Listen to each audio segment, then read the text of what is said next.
Hello, my friends, and welcome back. Today, we're going to be taking a look at a clip of a fat activist complaining about all the special accommodations she has to make because she's obese. She also goes on to say that obese people didn't choose to be this way. We're also going to be taking a look at a few bonus clips, including one where somebody's talking about being so large that they broke somebody else's couch, and then they call that person fatphobic. So be sure to stick around until the end. Also, please be sure to check out that video I made about the animal chiropractor on my second channel. Here's a link. Before we proceed, please click the like button so that I may apply comb to mustache.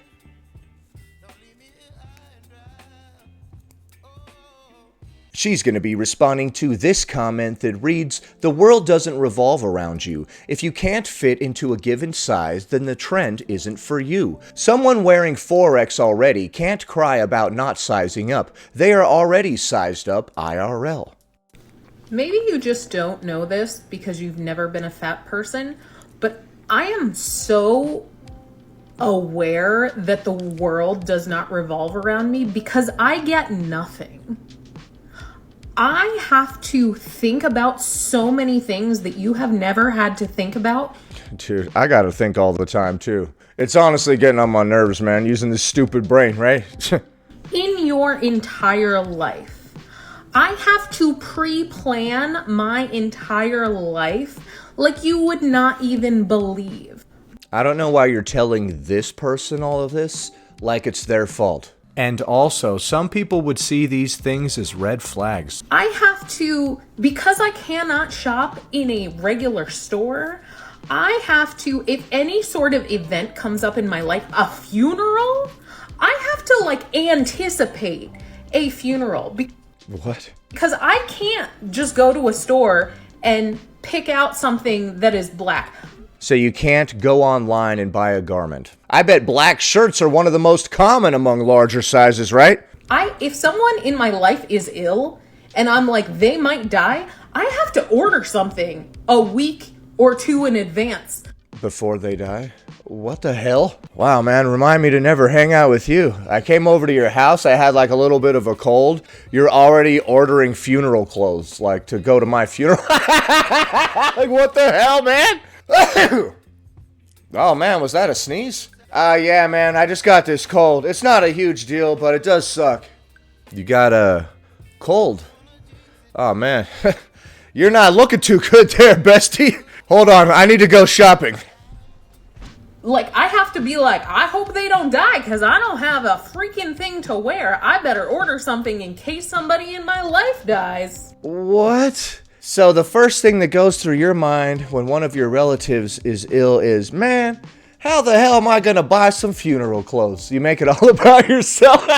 First of all, you're already planning for people's deaths, which is real weird. And then you're making it all about yourself. You're like, how am I gonna go to Joe's funeral? I can't even buy a black t-shirt in my size.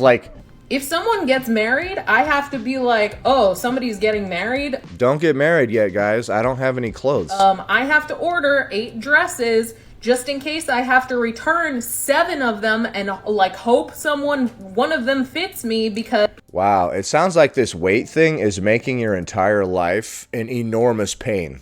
And you seem to be wearing a shirt currently, so... Because I can't go try one on in store because there are none for me to try on. For me. If I travel somewhere, not only do I have to read policies because, you're going to be offended if I encroach on you in the seat next to me. You have to read policies because other people will be mad at you randomly through no fault of your own. I love how she's complaining that people might be offended if you encroach on their personal space. But I have to make sure if I have a bag that gets checked, that I also pack clothing with me. Again, because I can't shop in a store.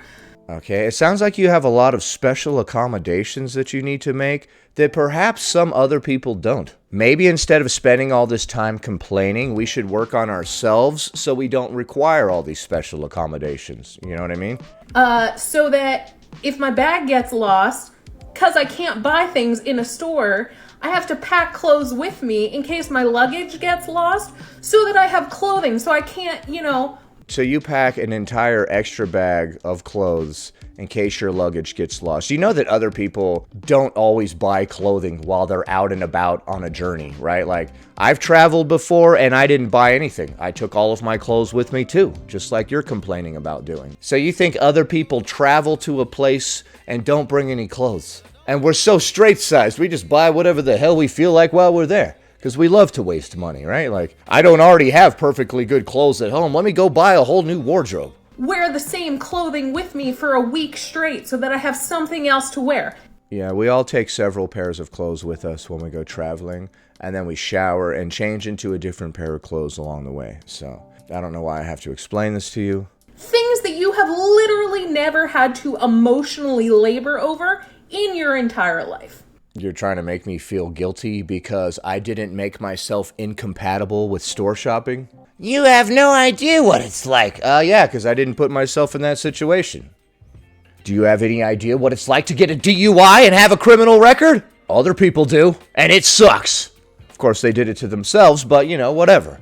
Have you ever been to a doctor where a doctor looks at you and goes, it could be cancer, but we might not figure it out for a while? Have you had a doctor tell you that because, you know, you've been to like 10 different specialists, but they don't take you seriously because you're fat? It's just that all of your ailments are likely related to the weight, so until you lose it, we can't start exploring other avenues. If you come into a doctor's office with knee pain as an obese person, they're going to tell you to lose the weight before they even start looking at anything else. Have you ever had that happen to you? Because I have.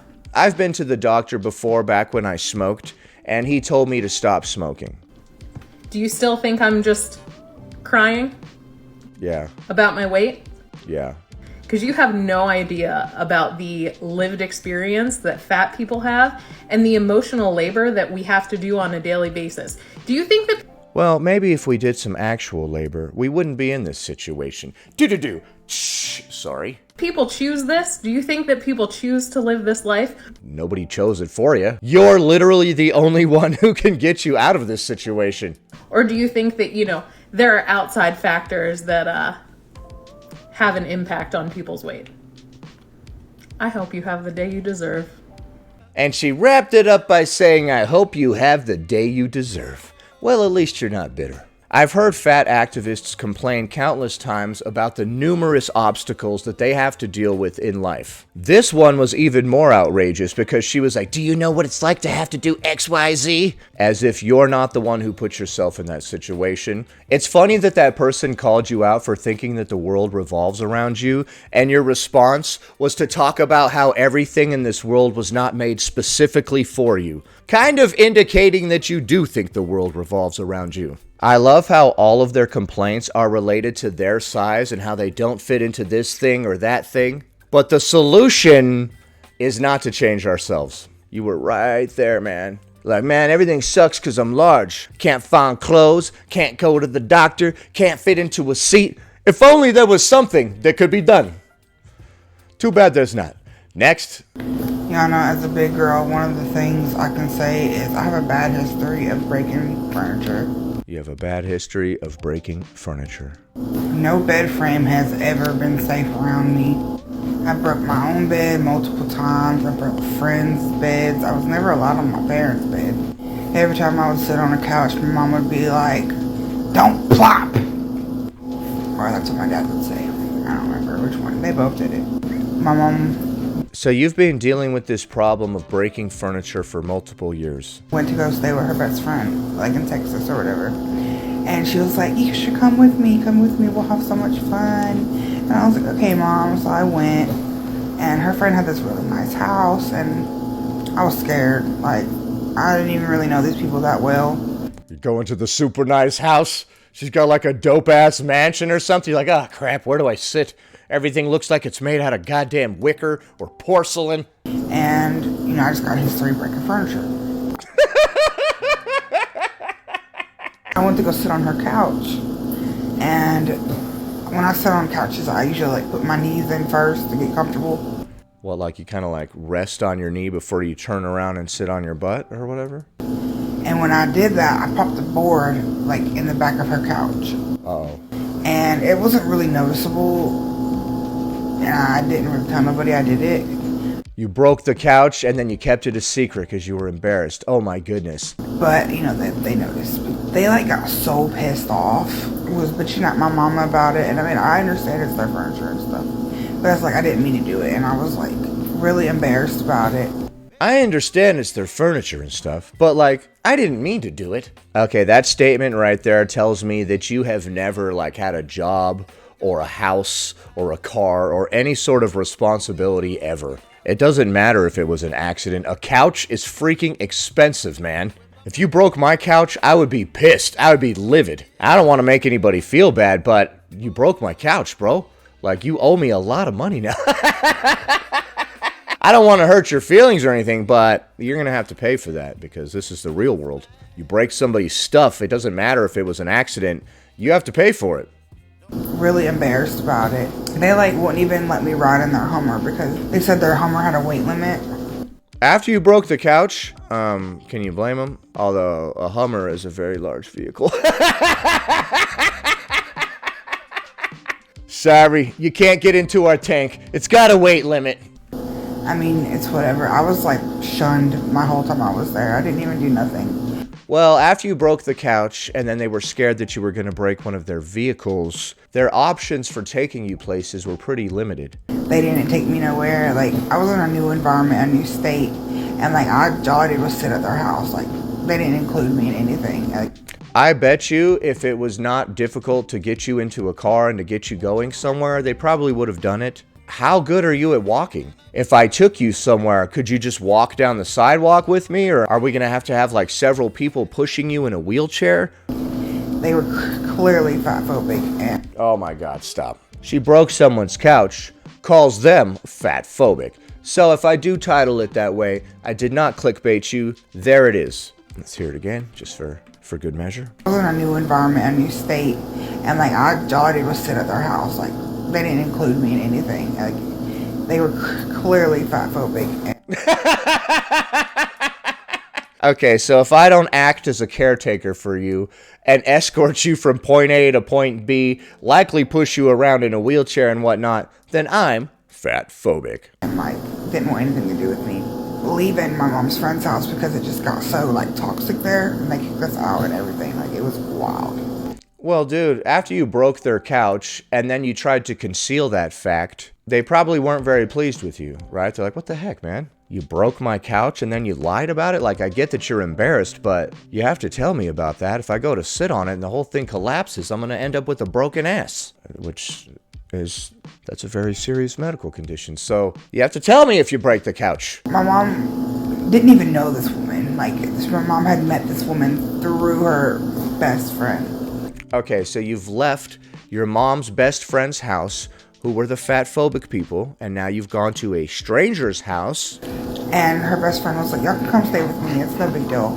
Because it was like the remainder of our stay there, and my mom had got closer to this woman than her own best friend.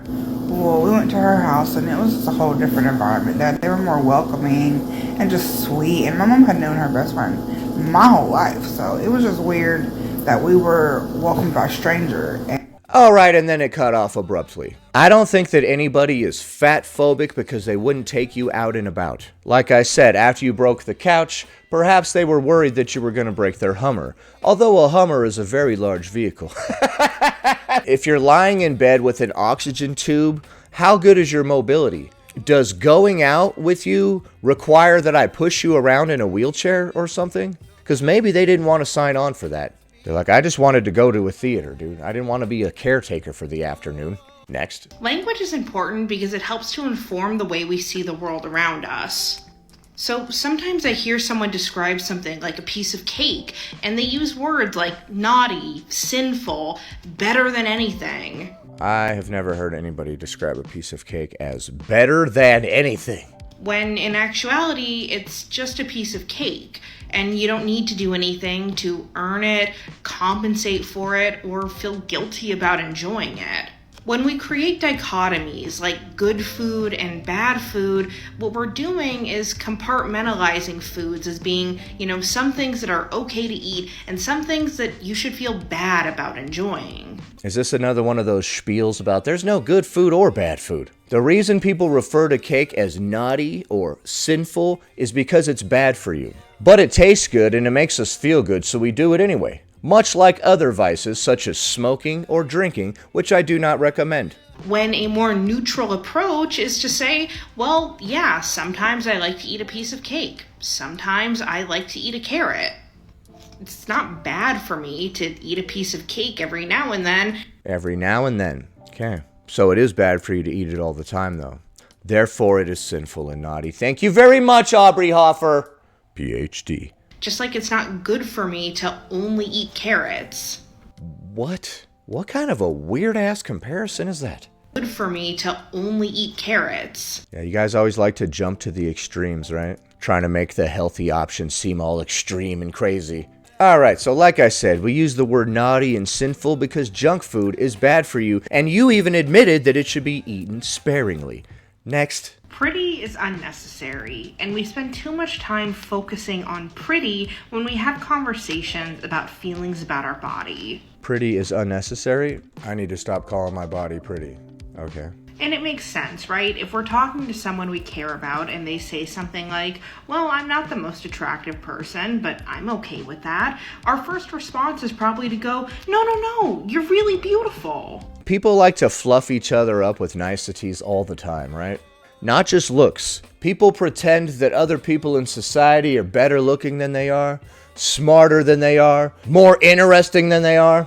It makes society a lot smoother. We don't have to mean any of that crap, right? The sentiment was there.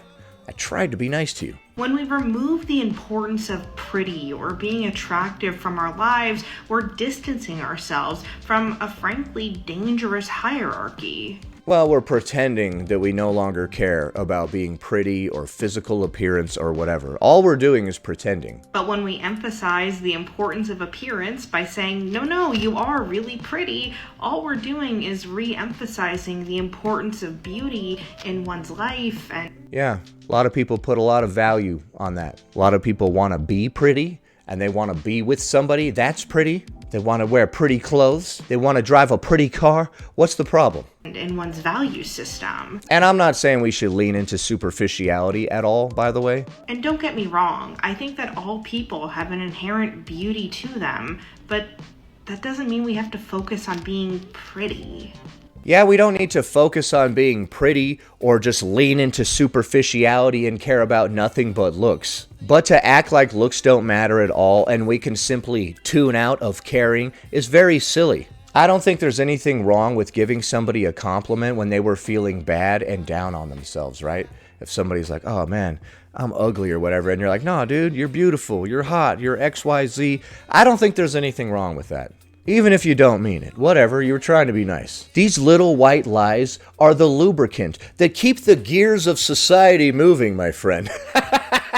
We can't just go around being honest with each other. So what do you think of the clips that we just saw? Does it suck that the world is not built for obese people and we have to make all these special accommodations? Was that family fatphobic because they wouldn't take that chick in their Hummer? And should we stop focusing on beauty so much and be a little bit deeper? Leave a comment below.